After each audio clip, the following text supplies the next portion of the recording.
Loader गाड़ी पे ये सफ़र देखने में बहुत खतरनाक और थका देने वाला लग रहा है। और हाँ, सच में ये थका देने वाला सफ़र ही था। लेकिन मेरी ज़िंदगी का सबसे खूबसूरत सफ़र भी यही था। हमने पीरमाल से नारायण कगान का प्रोग्राम बनाया और अपनी ही लोडर गाड़ी पे 25 बंदे लेके इस सफ़र पे रवाना हो गए। इस खूबसूरत ट्रिप के लिए हमने खाने पीने की हर चीज़ साथ ली थी। जबकि ये सफ़र ईद का थर्ड डे स्टार्ट हुआ था तो हमारे पास कुर्बानी का काफ़ी गोश्त था और साथ में हमने चावल, आटा, आलू सब चीज़ों का इंतज़ाम किया हुआ था। हमें पीरमाल से इस्लामाबाद जाने में तकरीबन 6 घंटे लगे और इस्लामाबाद जाके हमने फजर की नमाज अदा की और सफ़र को कंटिन्यू कर दिया। रास्ते में पेट्रोल कम हो गया तो पेट्रोल डलवाने के लिए रुके तो देखने को लोगों का बहुत ज़्यादा रश मिला। हज़ारा के पास जाके नाश्ते की अशद ज़रूरत महसूस हुई तो साइड पे गाड़ी रोकी और खाना पकाना स्टार्ट कर दिया। इतने लोग थे कि कोई आग लगाने लग गया, कोई रोटी बनाने, कोई प्याज आलू कटिंग करने और कोई खाना बनाने।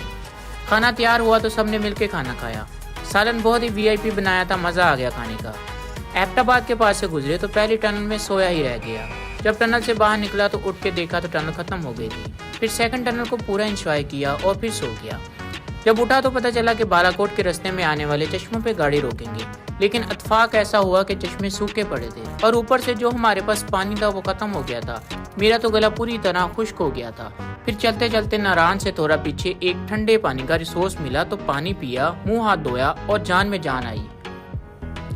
रास्ता काफी डरा देने वाला था और ऊपर से लोडर गाड़ी होने की वजह से जंप बहुत ज्यादा लग रहे थे। मैं तो एक नजर नीचे देखता था तो एक नजर ऊपर और डर से दिल ऊपर नीचे होने लग जाता था। फाइनली दरियाई कुनहार कगान के थोड़ा सा पीछे गाड़ी को रोका और फोटो शोटो बनाई और वीआईपी से चाय बना के सबने पी। दरियाई कुनहार का पानी बर्फ से भी ज्यादा ठंडा था। सिर्फ 1 मिनट पानी में पाँव रखो तो पाँव सुन्न होना शुरू हो जाता था। पानी का बहाव इतना तेज था कि बर्तन धोने लगे तो एक बड़ा स्टील का टब भी पानी के साथ ही बहा हो गया।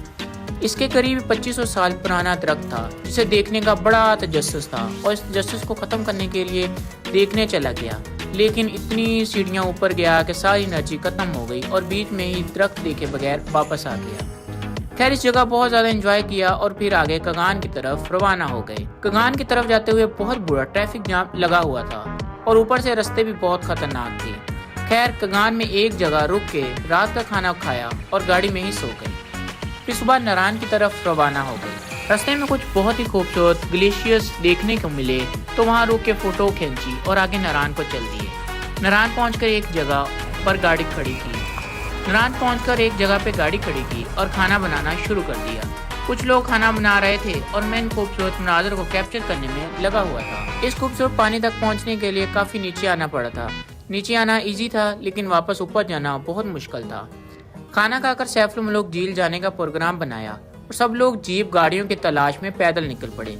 लेकिन जीप की तलाश में 3 किलोमीटर ऊंचाइयों का सफर पैदल चल चलकर बस हो गई थी। जीप स्टेशन पहुंचे तो वहां लोगों का बहुत रश लगा हुआ था। सोच रहे थे कि वापस चले जाएं, जीप नहीं मिलेगी। कुछ लोग पीछे बैठ गए कि हम वापस गाड़ी के पास चले जाएंगे और हम लोग जीप की तलाश में आगे चल दिए। लेकिन बहुत सारी कोशिश के बावजूद एक जीप वहां मिली तो हम 11 लोग फंस कर जीप में बैठ गए। जीप वाला ड्राइवर जीप ऐसे चला रहा था जैसे फास्ट एंड फ्यूरियस का सुल्तान राही हो। बहुत खतरनाक रास्तों पर तेजी से लिए जा रहा था और मेरे पीछे बैठे थ्रो निकल रहे थे। जैसे रास्ते और ड्राइविंग थी, मैं तो बस दुरूद शरीफ पढ़ के आंखें बंद करके रास्ते की वीडियो भी रिकॉर्ड ना कर सका और बैठा रहा। लेकिन भाई ने आगे बैठे हुए कुछ वीडियो रिकॉर्ड की।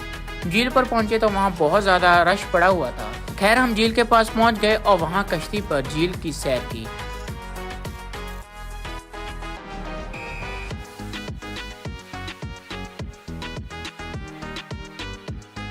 और फिर कुछ लोग थकावट की वजह से एक साइड पे बैठ गए, जिनमें मैं भी था, और कुछ लोग बर्फ पे घूमने के लिए चले गए। झील से वापस आने के लिए जीप नहीं मिल रही थी। कभी किस जीप वाले से पूछो, कभी किस जीप वाले से।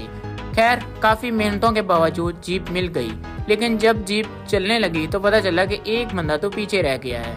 खैर, फिर करना क्या था, वो खुद किला बाद में आ गया। आते वक्त जीप वाले से काफी बातें की, लेकिन रास्ते में अल्लाह अल्लाह करके अपनी गाड़ी के पास पहुंचे। रात का टाइम हो गया था। चावल बनाए और सबने खाए। मुझे इतनी थकन हुई थी कि ठीक से खड़ा भी नहीं हुआ जा रहा था। खैर, खाने के बाद सो गए और सुबह वापसी के लिए सफर शुरू कर दिया। रास्ते में सारे थके हुए थे। सुबह उठे तो एक ढाबे से चाय पराठा का नाश्ता किया और सारे दोबारा सो गए। फिर सोते सोते आधा सफ़र निकल गया और फिर इस्लामाबाद आके दोपहर का खाना खाया और घर को रवाना हो गए और फाइनली घर पहुंचे और ये टूर ख़त्म हो गया।